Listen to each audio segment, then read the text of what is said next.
I got stuck in a storm with the one guy I swore I'd never see again.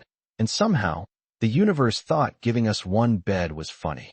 The rain slammed against the hotel windows like it had a personal vendetta, sheets of water blurring everything outside into a gray mess. And I stood there in the lobby dripping onto polished tile, my sneakers squelching with every step, already regretting every life decision that led me here. This was supposed to be a quick overnight stop, nothing dramatic, just a cheap room, a hot shower, maybe bad cable TV and takeout.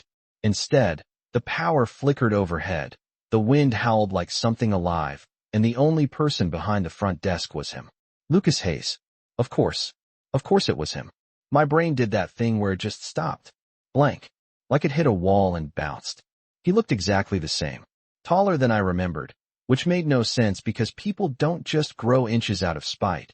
Dark hair slightly damp at the edges, sleeves rolled up like he owned the place even though he clearly didn't, and those eyes, sharp, steady, unfairly calm, locked onto mine like he'd been expecting me. I should have left. I should have turned around, gotten back in my car, driven straight into the storm like a reasonable, self-preserving human being. Instead, I froze. You've got to be kidding me. I muttered under my breath, which apparently wasn't quiet enough because his mouth twitched. Not a smile. Worse, recognition.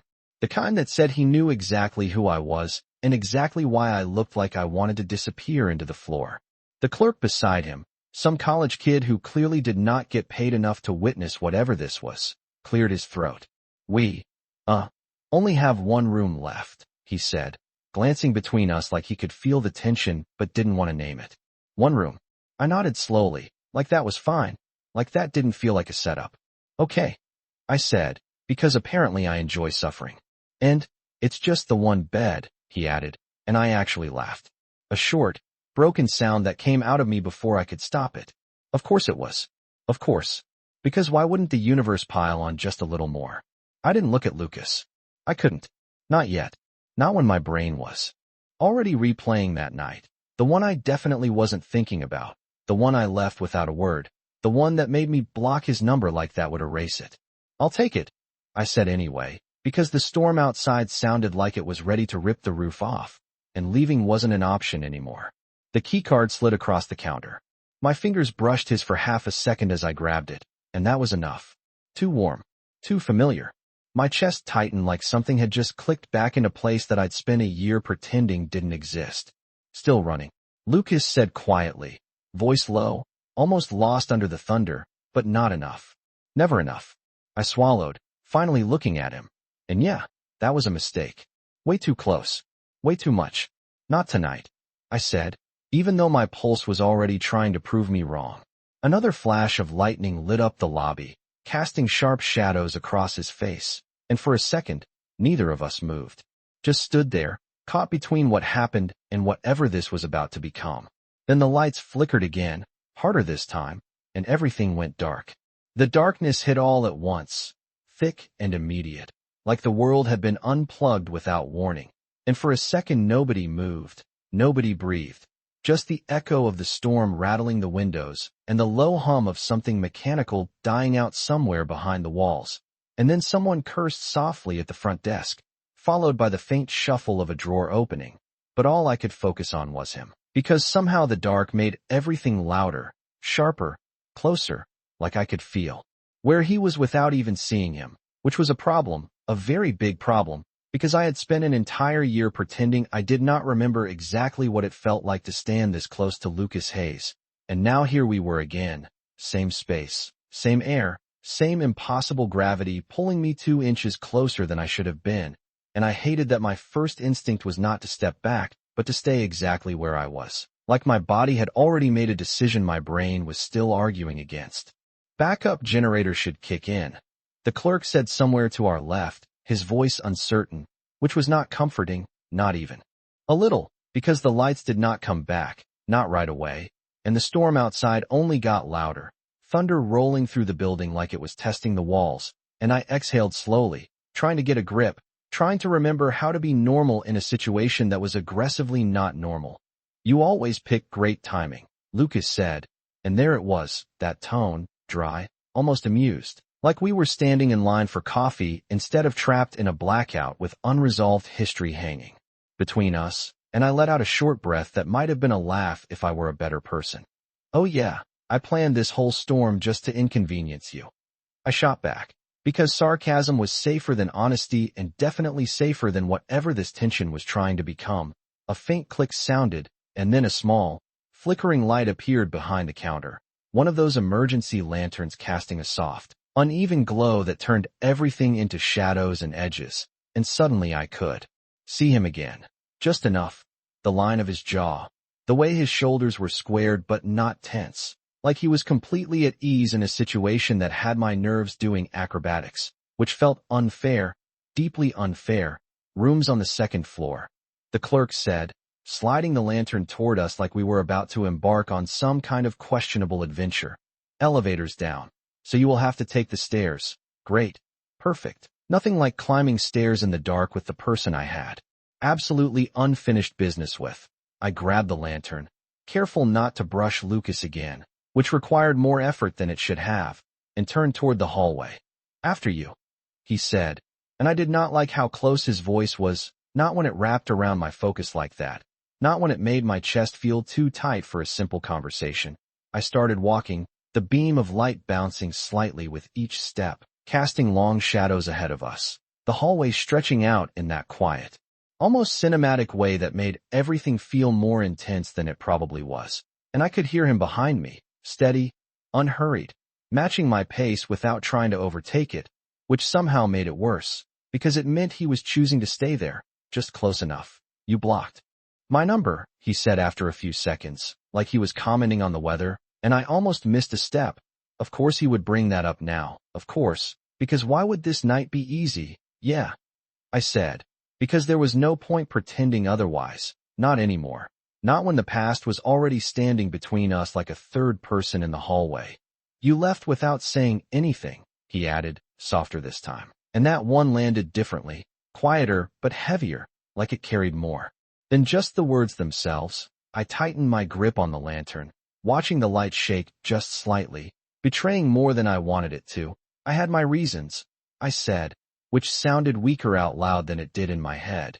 And he did not respond right away, just followed me up the stairs, the sound of our footsteps echoing in the dim space, one after the other, until we reached the second floor and stopped in front of the door, the number barely visible in the low light. And for a moment, neither of us moved, because opening that door meant stepping into something we had both been avoiding for a long time. And I was not sure which was worse, the storm outside or whatever was about to happen inside that room. The keycard felt heavier than it should have in my hand, like it knew exactly what kind of bad decisions it was about to enable, and I stood there for a second longer than necessary, staring at the door like it might open itself and save me from having to commit to this. But it did not. Of course it did not. So I exhaled, stepped forward, and swiped the card, the small green light blinking on with a soft click that sounded way too final in the quiet hallway.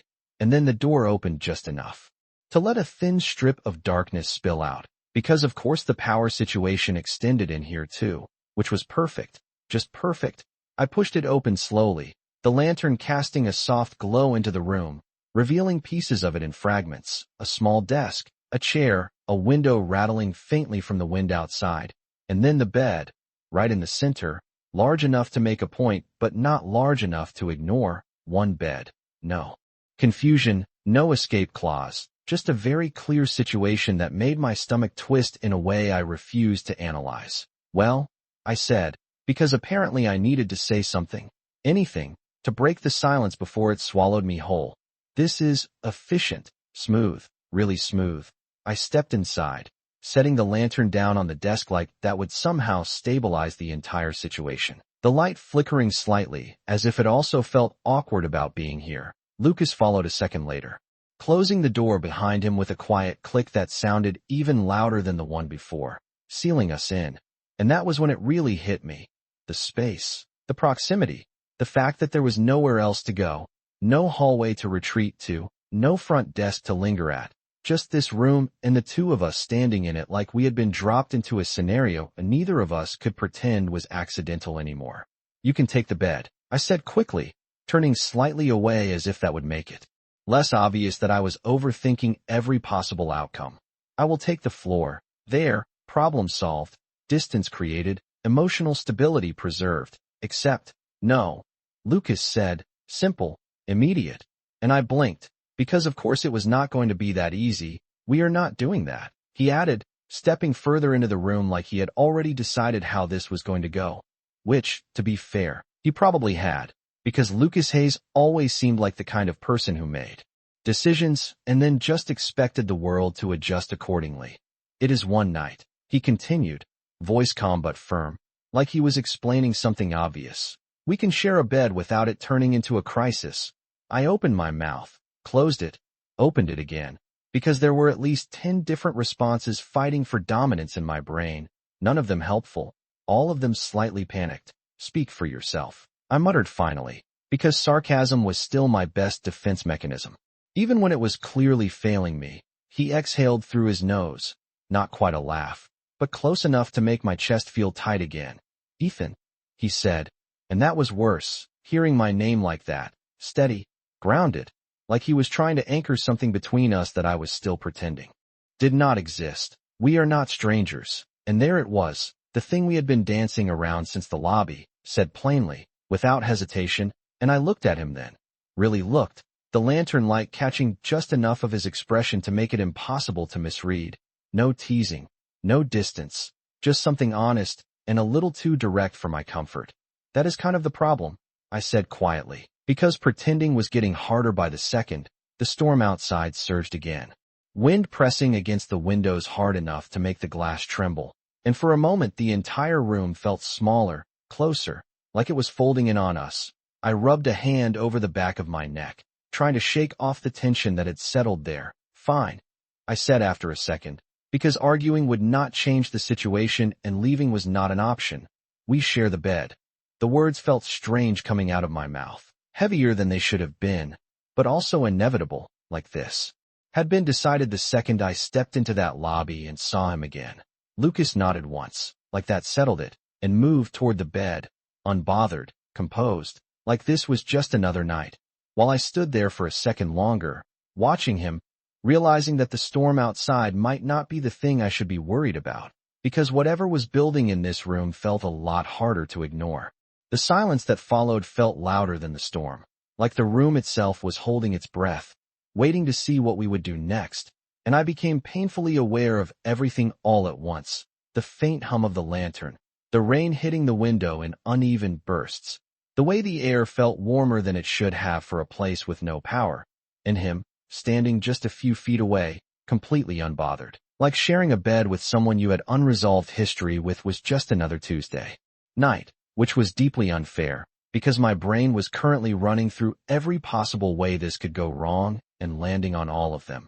I am taking the side closest to the edge, I said, because that felt like a reasonable boundary, a clear line, a small illusion of control.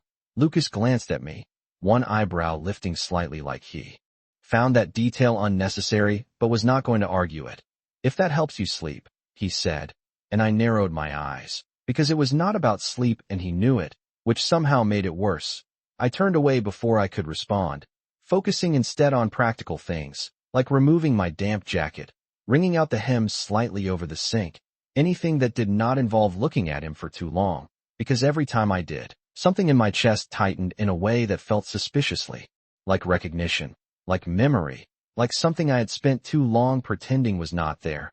The room felt smaller the more I moved around in it, like every step just brought me back to the same unavoidable center point, the bed, and eventually there was nothing left to do, no distractions left to grab onto, just the quiet understanding that we were both out of time to stall. I sat down on the edge of the mattress carefully, like it might react to me, like it might somehow expose how aware I was of the space, the proximity, the fact that he was about to be right there too. Lucas moved a second later, the mattress dipping slightly under his weight, and that small shift was enough to send my focus spiraling, because suddenly he was closer than before, not just in the room, but right there, within reach, within that invisible boundary I had been trying to maintain since the lobby, and I stared straight ahead, hands resting awkwardly on my knees like that would keep me grounded, like That would stop my thoughts from drifting back to things I definitely should not be thinking about right now. Relax, he said, not unkindly, just certain, like he could see exactly how tense I was without me having to say a word, which, again, unfair. I am relaxed. I replied immediately, which would have been more convincing if my shoulders were not practically up by my ears. He exhaled softly, and I could feel rather than see the slight shift in his posture as he leaned back against the headboard, completely at ease, like he belonged there, like this situation did not carry any weight for him at all, which made me wonder if I was the only one feeling this, if I was the only one stuck between past and present, trying to figure out how we got from that night to this one without any kind of closure in between. You always do that, he said after a moment, and I blinked, because I had no idea what he meant. Do what? I asked, keeping my voice steady even though my mind was already racing ahead. Pretend everything is fine when it clearly is not, he answered, simple, direct, like he had been holding on to that observation for a while. And I let out a short breath, because of course he would say something like that now. Of course he would choose this moment to peel back the layers I had carefully built over the past year. It is called coping, I said, lighter than I felt. You should try it sometime. There was a pause, not uncomfortable exactly, but charged, like something was shifting just beneath the surface, something neither of us was fully acknowledging yet. The storm outside surged again, a sharp crack of thunder rolling through the air, and instinctively, without thinking, I turned slightly toward him, just enough that our shoulders almost brushed, just enough that I became acutely aware of how little space there actually was between us, and for a second, neither of us moved, not away, not closer, just stayed there in that narrow space where everything felt suspended. And then he spoke, quieter this time. You did not even say goodbye, and that one landed deeper than the rest, because it was not teasing, not observational, just honest in a way I had not been ready for. I swallowed, looking down at my hands because it was easier than looking at him, easier than facing the fact that maybe walking away had not been as clean or as simple as I had told myself it was. I know, I said finally, the words coming out softer than I expected, and the silence that followed was different this time, heavier, more real, like we were finally standing in the middle of the thing we had been avoiding since the moment we saw each other again, and the storm outside kept going, loud and relentless, but inside that room, the real tension had nothing to do with the weather anymore.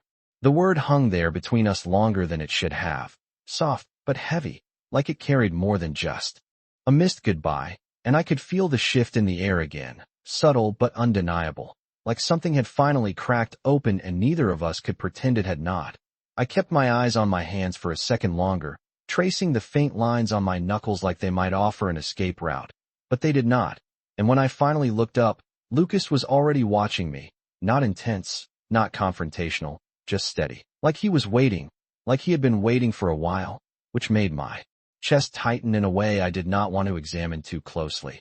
I thought it would be easier, I said, the words slipping out before I could filter them, and I almost winced at how honest they sounded, because I had spent so long convincing myself that leaving without explanation had been the cleanest option, the smartest one, the one that would keep things simple, except nothing about this felt simple now, not with him sitting this close, not with the past sitting right between us like it had been waiting for this exact moment to resurface. Easier for who? He asked, and it was not accusatory, not sharp, just curious in a way that made it harder to deflect, harder to hide behind sarcasm or distance. I let out a breath, leaning back slightly, feeling the headboard press against my shoulders as I tried to find the right words, or at least words that did not make everything worse. For me, I admitted, because there was no point pretending otherwise, not when he had already seen through that before. I did not know what to do with all of it.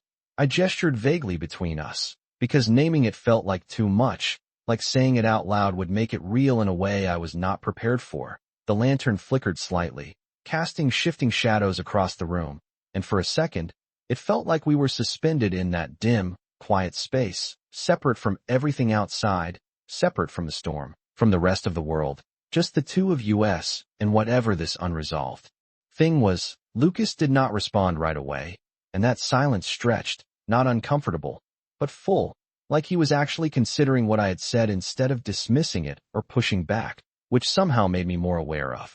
Every second that passed, every small movement, every breath. "You could have told me that," he said finally, voice low but steady, and I huffed out a quiet laugh, shaking my head slightly, because of course he would say that, like communication was the obvious solution, like I had not spent that entire night trying to process something I did not fully understand at the time.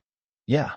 Well, I am not exactly great at that," I replied, lighter than I felt, but not entirely joking either. He shifted slightly beside me, and the movement was small, almost insignificant, but it closed the distance just enough that our shoulders brushed, barely there, just a fraction of contact.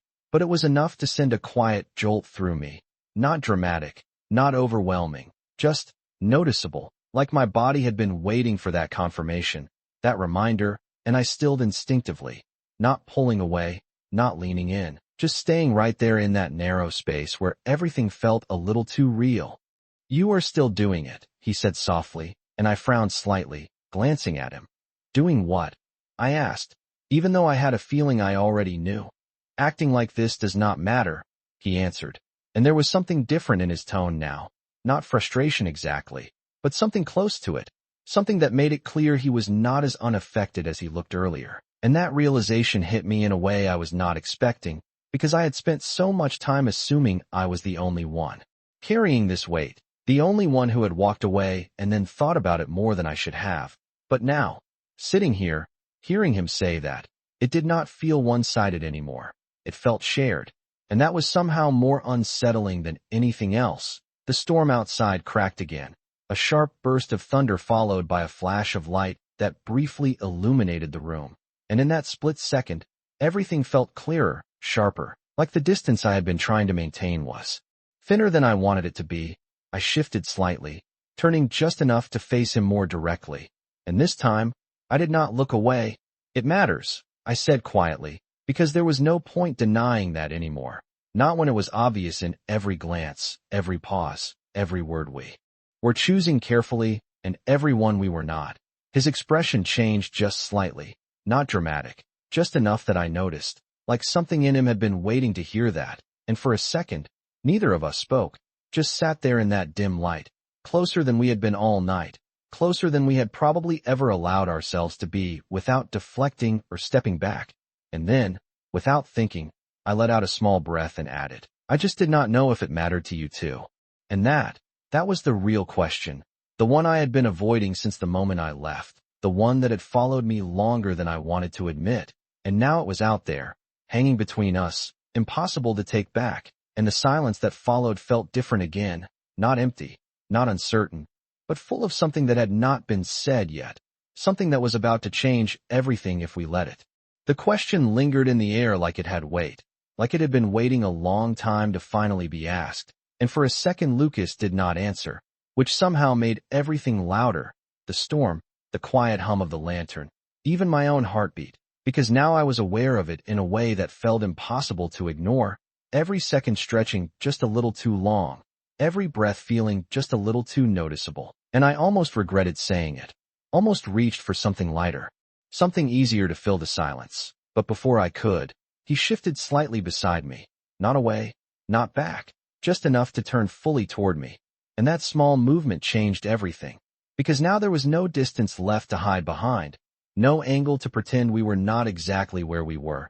"You think I would still remember if it did not matter," he said, and his voice was quieter this time, not casual, not detached, just honest in a way that settled somewhere deep in my chest, and stayed there. I blinked, because that answer was not what I expected, not because it was surprising, but because it was direct, like he was not going to let me hide behind uncertainty anymore. "People remember a lot of things," I said, softer than before, but still trying to keep some kind of balance, some kind of control over the conversation, because if I let go completely, I was not sure where it would lead.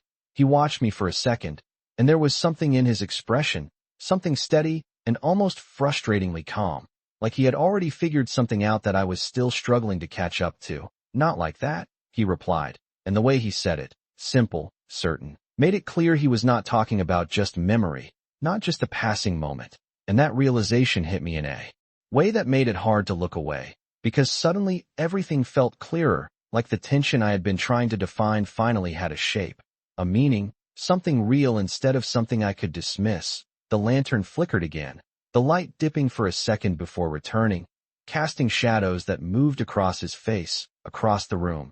And for a brief moment it felt like time slowed, like everything narrowed down to this one space. This one conversation, this one distance between us. That was no longer neutral. I shifted slightly, not away, just enough to adjust, and my hand brushed against the mattress near his, close enough that I became aware of how little space there actually was, how easy it would be to close that gap entirely. And I swallowed, trying to keep my thoughts from going too far ahead, because this was already more than I had expected when I walked into that lobby, more than I had prepared for. Then why did you not say anything?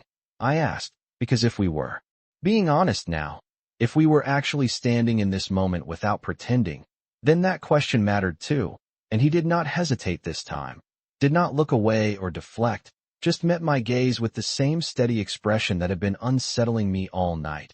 Because you left, he said, and there was no accusation in it, just fact, just something simple and unavoidable, and I exhaled slowly, because he was right, because I had made that choice, because I had walked away before anything could be defined, before anything could be understood, and now we were here again, not by choice exactly, but not entirely by accident either, and the weight of that settled between us in a way that felt different now, not as sharp, not as uncertain, just real. The storm outside softened slightly, the rain still steady but less aggressive, like it had reached its peak, and was slowly easing back, and in the quiet that followed, the room felt even more still, more focused, like everything had narrowed down to just the two of us, and what we were finally saying out loud.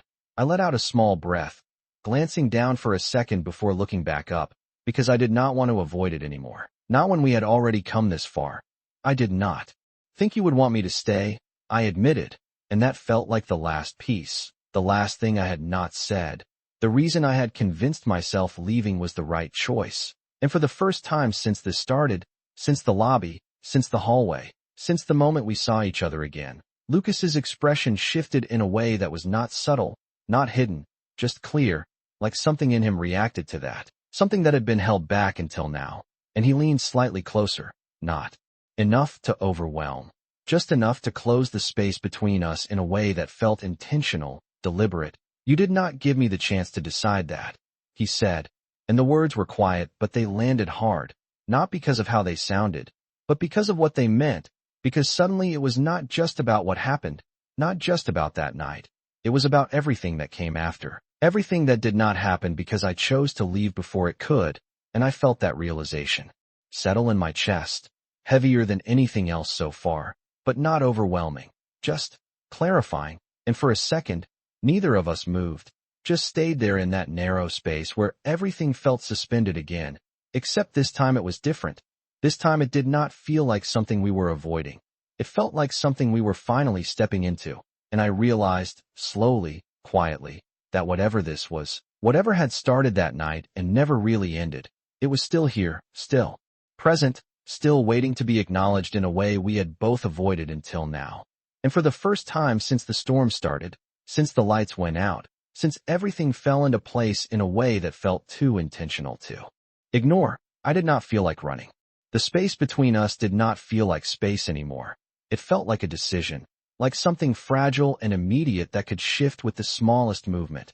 And I was suddenly very aware of how close he was, not just physically, but in every other way that mattered. The kind of closeness that made it hard to think clearly, hard to pretend this was just a coincidence or a temporary situation caused by bad weather and worse timing. Because nothing about this felt temporary anymore. It felt like something that had been waiting, something unfinished that had finally caught up to us, and I stayed where I was, not pulling back, not closing the gap either, just staying, which for me felt like progress, even if it was small, even if it was quiet. You always assume the ending before anything even starts, Lucas said, and there was something softer in his voice now, less guarded, like he was not trying to win an argument or prove a point, just trying to understand, and that made it harder to deflect, harder to hide behind the version of myself that kept things distant and controlled. I let out a breath, glancing away for a second before looking back, Because if we were doing this, if we were actually being honest, then I could not keep pretending I did not know what he meant. I was not assuming, I said, though it sounded weaker than I wanted it to. I just did not want to mess it up. And there it was. The truth in its simplest form, not polished, not carefully phrased. Just something real that slipped out before I could stop it. Because the idea of staying that night, of letting whatever that was turn into something more, had felt too uncertain, too easy to lose, and leaving had seemed like the safer option.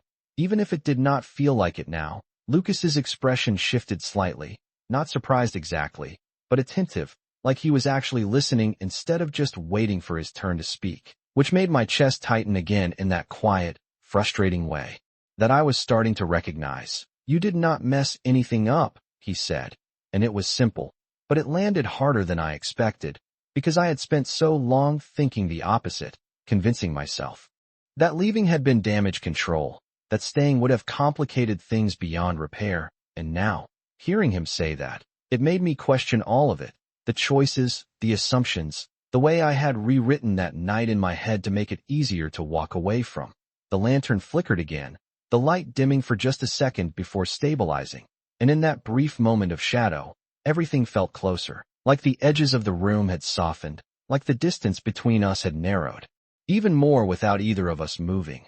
I shifted slightly, my shoulder brushing his again, this time not by accident, not entirely, and I felt it, the subtle warmth, the quiet confirmation that he was still there, still present, still not pulling away, and that realization settled somewhere steady inside me, replacing some of the tension with something quieter, something that felt less like panic and more like awareness.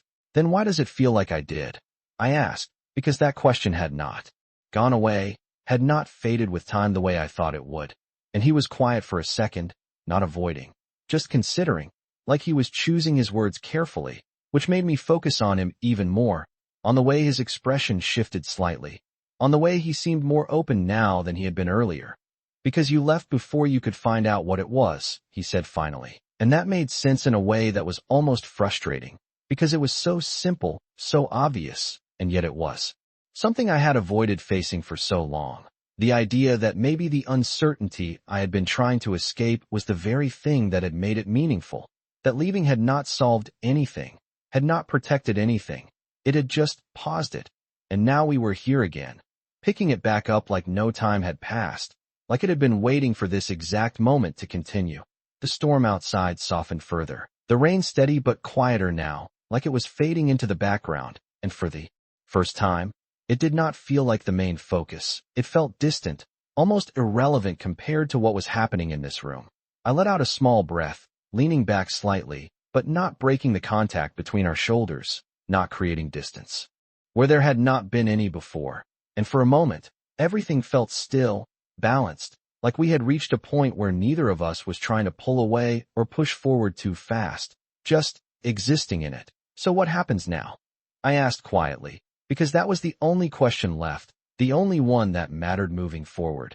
And he looked at me, not hesitant, not uncertain, just steady in that way that had been grounding and unsettling at the same time all night.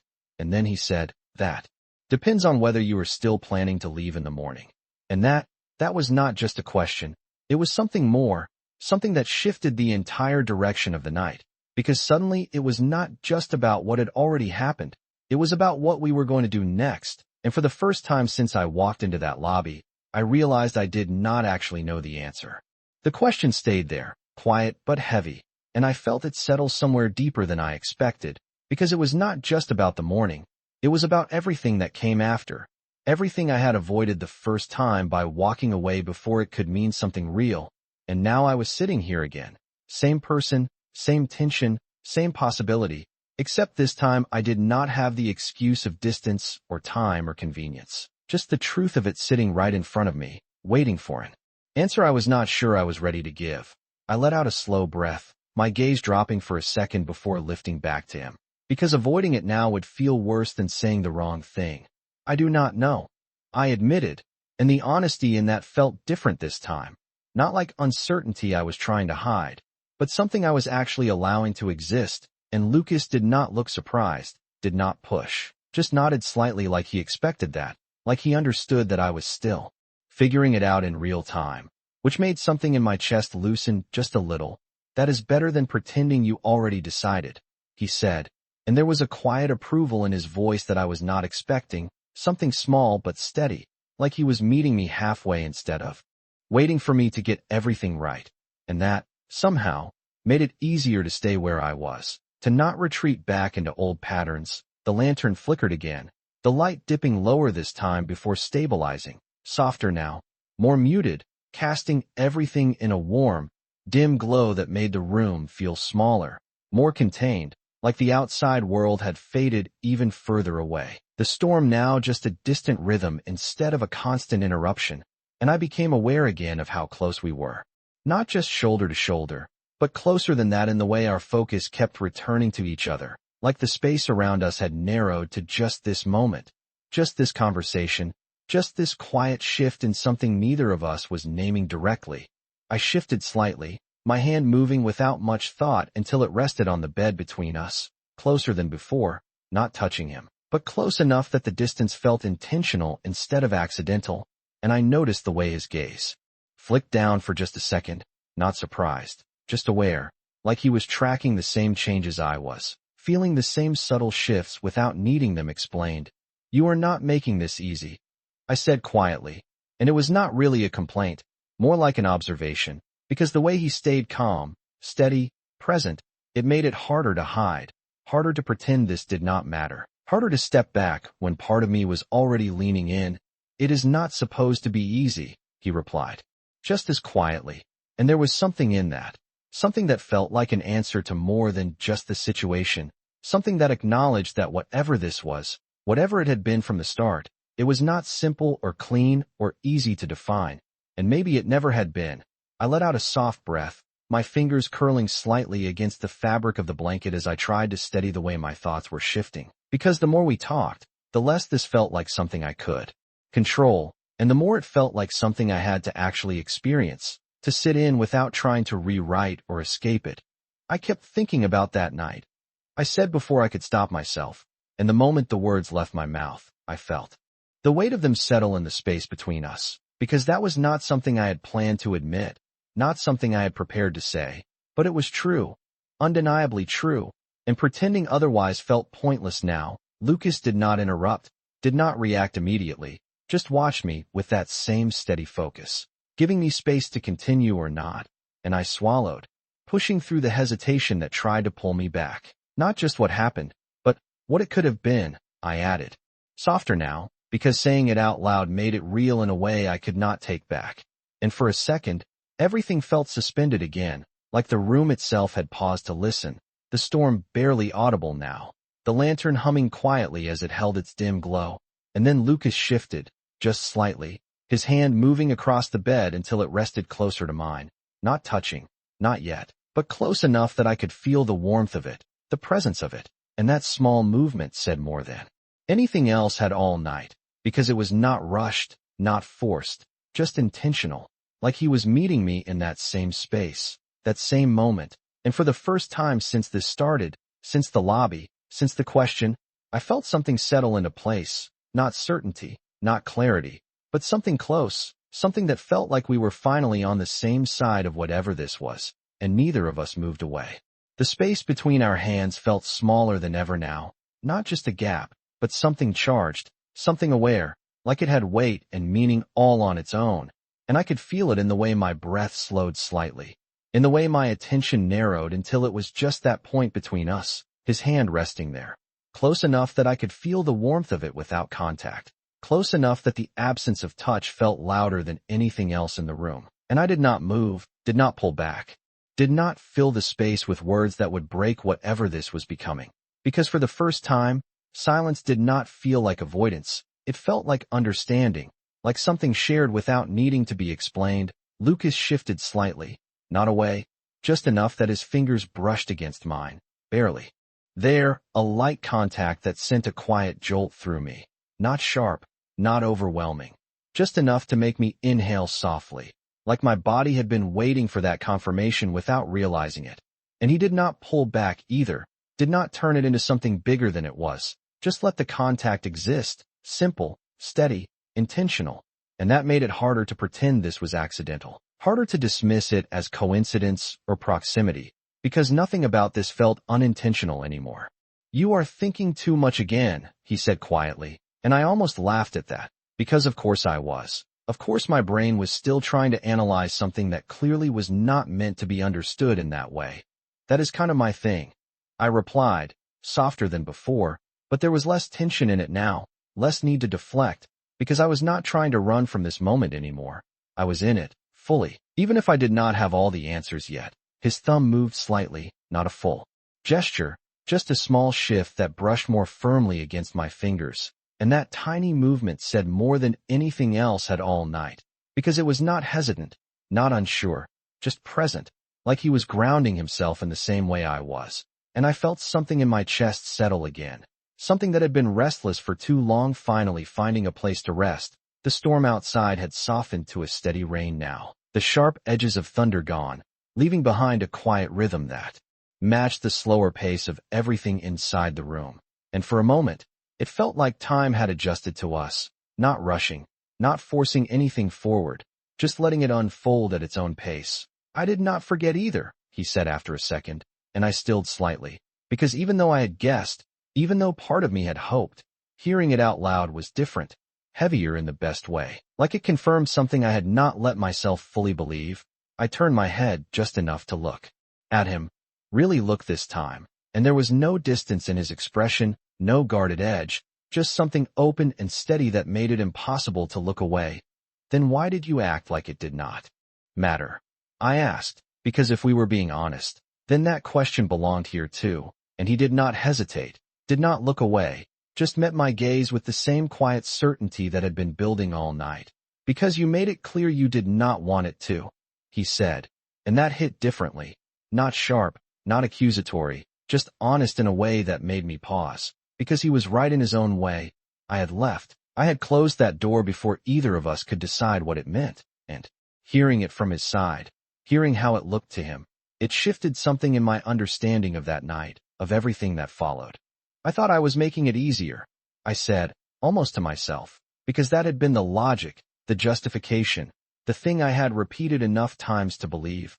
And he shook his head slightly, not dismissing, just disagreeing in a way that felt grounded. "You were making it quieter," he said, "not easier." And that distinction settled in my chest in a way that made everything else fall into place, because quiet was what I had chosen, distance, silence, avoidance, things that made it easier to move forward without dealing with what was left behind. But easier had never been part of it.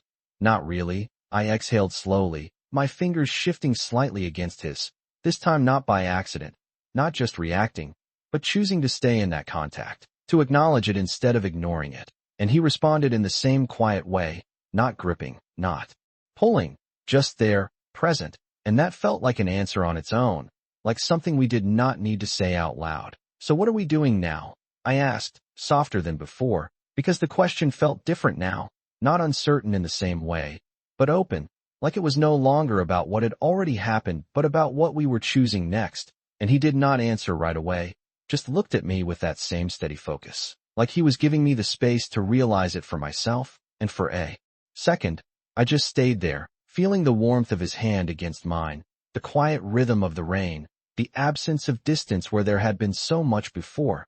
And then it clicked, not all at once, not dramatically, just a quiet understanding settling into place, that this was not about fixing the past or rewriting what happened. It was about what we were willing to do with what was still here, still present, still unfinished. And for the first time since that night, I did not feel like it was something I had to run from. The realization did not arrive like a sudden revelation. It settled slowly, quietly, like something that had been waiting for me to catch up, and I stayed there with it, feeling the warmth of his hand against mine, the steady presence of him beside me. And for once, I did not rush to label it or define it or push it into something easier to understand. I just let it exist, and that alone felt different, like I had stepped out of the pattern I had been stuck in for too long. "We are not fixing anything," I said after a moment, my voice softer than before, but more certain, because that part mattered. "We are not pretending it did not happen either." Lucas did not pull his hand away, did not interrupt, just listened, the same way he had been all night, steady and grounded in a way that made it easier to keep going. "We are just here," I added, because that felt like the most honest way to say it. The simplest version of something that had felt complicated for too long, and he nodded. Slightly, not like he needed convincing, but like he understood exactly what I meant. "That is enough for now," he said, and the way he said it made something in my chest ease, because it was not pressure, not expectation, just acknowledgement, like we did not have to solve everything tonight, we just had to stop avoiding it. The rain outside continued its quiet rhythm, softer now, almost steady enough to fade into the background, and the room felt warmer, not physically, but in the way the tension had shifted, less sharp, less defensive, more open. I adjusted slightly, turning more toward him without thinking too much about it, because overthinking had not gotten me anywhere before, and right now, this felt easier, more natural, like I was finally responding instead of reacting. His fingers moved slightly against mine again, not pulling, not guiding, just there, and I let my hand rest fully against his this time, not hovering, not uncertain, just present, and that small change felt bigger than it should have, like it marked a line I had been standing behind for too long. "You always make things sound simple," I said quietly, and there was a hint of something lighter in my tone now, not sarcasm exactly, just something less guarded. He let out a soft breath that might have been a quiet laugh. "They usually are," he replied, and I shook my head slightly, because that was not entirely true, not for me, not for something like this. But maybe that was part of the problem. Maybe I had been complicating something that did not need to be complicated. Maybe I had been trying to control an outcome instead of letting it unfold. And now, sitting here, I could feel that shift happening, slow but steady, like I was finally letting go of something I had been holding on to without realizing it. "I still do not know what happens after this," I admitted, because that part was still real, still uncertain, and I was not going to pretend otherwise. He did not hesitate, did not try to give me an answer that would make everything clear, just looked at me with that same steady expression. "You do not have to know yet," he said, and that, more than anything else, made it easier to breathe, because it took away the pressure of deciding everything at once, of figuring out a future when we had just barely acknowledged the present. I nodded slightly, letting that settle, letting the uncertainty exist without trying to resolve it immediately. And for a moment, everything felt balanced, not perfect, not finished, but stable in a way that mattered. The lantern flickered once more, the light dipping lower before returning, softer than before, casting a warm glow that made the room feel even smaller, more contained, like we were tucked away from everything else, and I became aware again of how close we were, not just physically, but in the way our attention stayed, locked on each other, like there was nothing else competing for it anymore.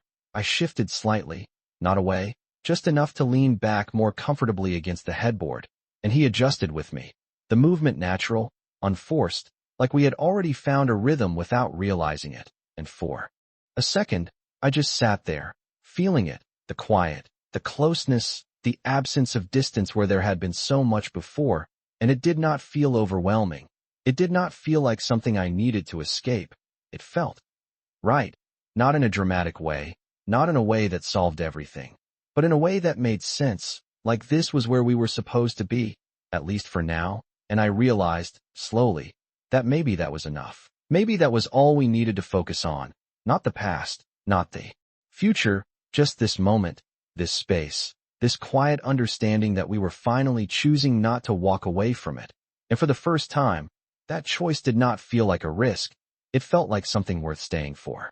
The quiet settled deeper this time, not empty, not uncertain, but steady, like the room had finally found its balance, and I felt it in the way my shoulders relaxed against the headboard, in the way my breathing evened out without me forcing it, in the way my hand stayed where it was against his without hesitation, like it belonged there, like it had stopped questioning whether it should move or not. And that alone felt like a shift I could not ignore, because it meant I was not bracing anymore, not waiting for something to go wrong. I was just here, and Lucas did not move away either, did not pull back or break the contact, just stayed, the same quiet presence he had been all night. But now it felt different, less distant, more intentional, like we had both stepped into the same space instead of circling around it. "You are quieter," he said after a moment, and there was something observant in his tone, not questioning, just noting the change, and I huffed out a soft breath that might have been a laugh. That is new, I admitted, because it was. I was usually the one filling silence, deflecting, avoiding, turning things into something lighter before they could get too real. But right now, silence did not feel like something I needed to escape. It felt like something I could stay in, and that was unfamiliar in the best way. He shifted slightly beside me, not enough to break the moment, just enough that the space between us adjusted naturally, like we were finding a more comfortable position without thinking about it. And I became aware again of how close we were, not just physically but in the way our attention stayed aligned, like there was no need to look anywhere else, no need to create distance for the sake of it. You used to talk more, he added, and there was a hint of something softer in his voice now, something that made it sound less like an observation and more like a memory, and I tilted my head slightly, considering that, because he was right. I had been different then, less guarded, less careful about what I said or how I said it.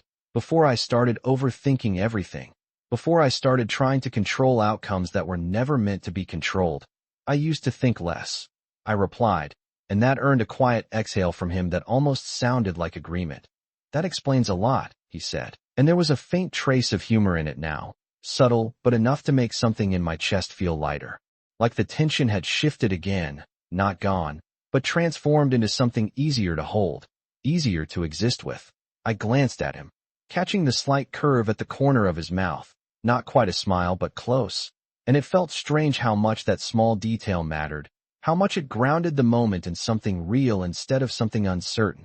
You are not exactly easy to read either, I said, because if we were being honest, that went both ways. He raised an eyebrow slightly, the expression familiar in a way that made something settle deeper inside me. I am right here, he replied, simple, direct, like he had been all night, and I paused at that, because he had been since the moment I walked into that lobby, present, steady, not hiding behind distance or deflection the way I had, and realizing that now made something shift again, something quieter but just as important. I let out a slow breath, my gaze dropping for a second before lifting back to him, because I did not want to miss this, did not want to look away from something that felt this clear. I know, I said, softer than before, and this time it was not just acknowledgement, it was understanding. The rain outside continued, its steady rhythm, softer now, almost soothing, and the room felt warmer again, more contained, like everything beyond these walls had faded into something distant and unimportant, and I became aware again of how close we were, the line between space and contact almost non-existent now. And for a second, I wondered how we got here, how something that started with tension and avoidance had shifted into this quiet, steady closeness. But I did not try to answer it, did not try to break it down. I just let it exist, because for once, that felt like enough. Lucas's fingers moved slightly against mine again, not pulling, not pushing, just there, a subtle reminder that this was real, that this moment was not something I had imagined or exaggerated in my head. And I responded without thinking, my hand adjusting to match his, not hesitant, not unsure, just present. And that small movement felt like another step forward, another quiet decision to stay instead of retreat. You are not leaving tonight, he said after a moment, not as a question, not as a demand, just as a statement that felt grounded in everything we had said and everything we had not. And I did not hesitate this time, did not deflect or avoid or overthink. I just nodded slightly, the answer settling into place as naturally as everything else had. No, I said, and for the first time, it did not feel like something I might regret. It felt like something I was choosing, something I was certain about in a way that did not need to be explained or justified. And the moment that followed was quiet, steady, filled with something that felt less like tension and more like possibility. Like we had reached the point where everything could finally begin instead of something that had to be fixed or undone. And I realized, slowly, that maybe this was what I had been avoiding all along.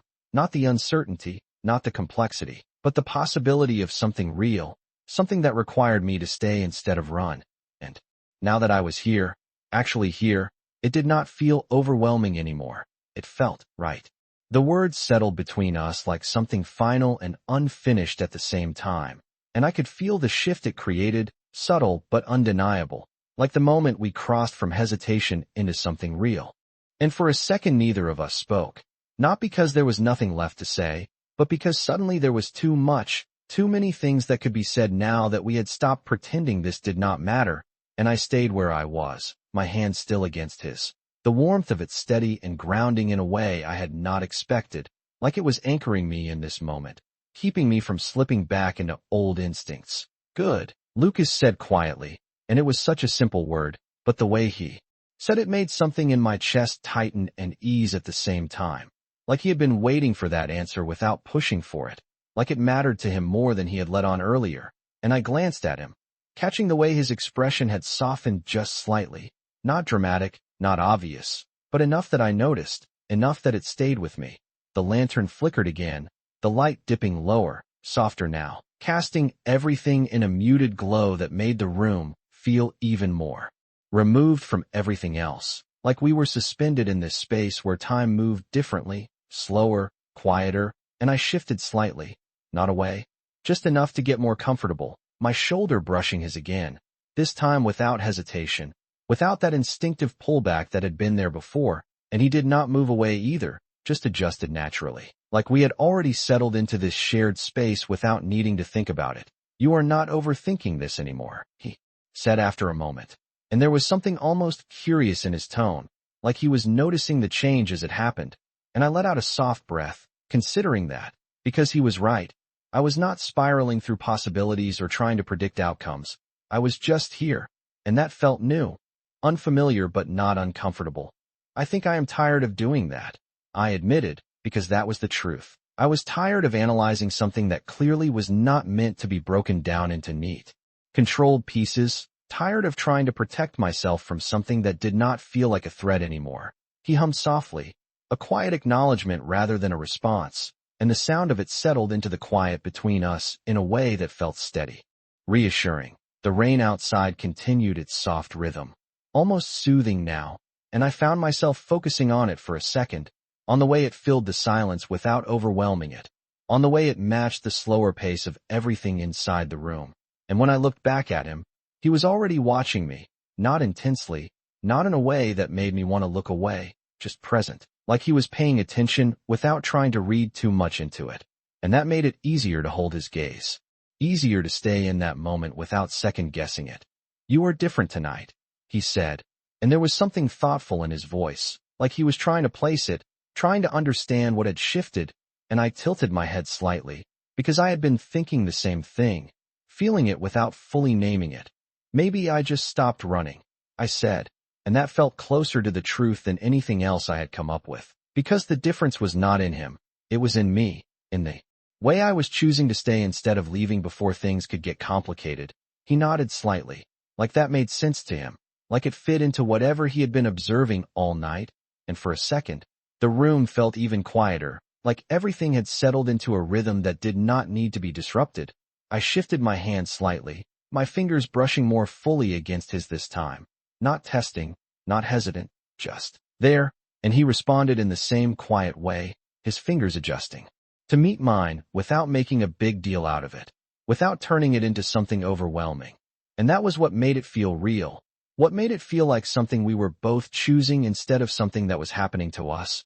We should probably get some sleep, I said after a moment, because it felt like the next logical step, like something normal in a night that had been anything but, and he let out a quiet breath that might have been agreement. Probably, he said, but neither of us moved right away. Neither of us broke the contact or shifted away, like even that small change felt like something we were not quite ready for yet. And I realized, slowly, that this was not about rushing forward or holding back anymore. It was about letting things settle at their own pace, letting this moment exist without trying to define what came next. And for the first time since all of this started, that uncertainty did not feel like something I needed to solve. It felt like something I could stay in, something that did not scare me the way it used to, because now, sitting here with him, in this quiet, steady space, it felt less like the unknown and more like a beginning. The quiet lingered just a little longer, like neither of us was in a hurry to break it, and I stayed there for a second more, feeling the steady warmth of his hand against mine, the soft rhythm of the rain outside, the dim glow of the lantern casting everything in a gentle blur that made the moment feel almost suspended, like we had stepped outside of time without realizing it.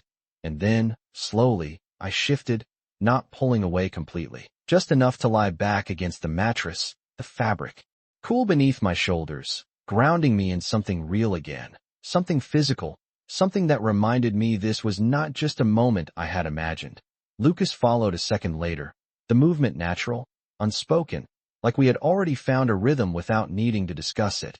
And suddenly we were both lying there, side by side, the space between us smaller than it should have been, but not uncomfortable, not tense, just close. And I stared up at the ceiling for a moment, watching the faint shadows move as the lantern flickered again, softer now, like it was running out of energy, but still holding on, much like the storm outside that had quieted into something steady and distant. "You are still awake," he said after a moment, his voice low in the dim room. And I huffed out a quiet breath, because of course I was. Sleep felt impossible with everything that had just happened, with everything that was still settling into place. "Yeah," I admitted, turning my head slightly toward him, just enough to see the outline of his profile in the low light, the familiar shape of it grounding in a way I had not expected. "You?" I asked, and he shook his head slightly, the movement subtle but clear. "No," he said, and there was something almost amused in it, like he had expected that, like neither of us was really ready to let this night in just yet. The silence that followed was softer this time, not heavy or uncertain, just quiet in a way that felt comfortable, like we did not need to fill it with words to make it feel complete. And I let myself stay in it, let myself exist in that space without overthinking it, without trying to predict what it meant or where it would lead, because for once, that did not feel necessary. Lucas shifted slightly beside me, the movement small but enough that our shoulders brushed again, a quiet reminder of how close we were, how little distance there actually was between us now. And I did not move away, did not create space where there had not been any before. I just stayed, letting that contact exist, letting it be what it was without questioning it. "Ethan," he said after a moment, and there was something different in his tone now, something softer, more deliberate, and I turned my head a little more, enough to meet his gaze even in the low light, enough to see the way his expression had changed, not guarded, not distant, just open in a way that made my chest feel tight in a way that was not uncomfortable, just real. "What?" I asked quietly, because the way he said my name made it feel like there was something more coming, something that mattered, and he hesitated for just a second, not pulling back, not changing his mind, just choosing his words carefully in a way that made the moment feel even more significant. "If you had stayed that night," he said slowly, "do you think it would have been different?" And the question settled between us, not heavy, not overwhelming, just honest, like everything else had been since we stopped pretending this did not matter. And I let out a slow breath, my gaze shifting for a second before returning to him, because I knew the answer, not in a way that was certain or defined, but in a way that felt true. "Yeah," I said, just as quietly, because there was no point denying it. Not now, not after everything we had already said, everything we had already acknowledged. "I think it would have been," and the moment the words left my mouth, something shifted again, not dramatically, not suddenly, just a quiet understanding settling into place, like we had finally closed the gap between what was and what could have been. And Lucas did not look surprised, did not question it, just nodded slightly, like he had expected that answer, like it confirmed something he had already known. And for a second, neither of us spoke, just lay there in that quiet, shared space, the rain soft against the windows, the lantern flickering gently beside us, the distance between us almost non-existent now.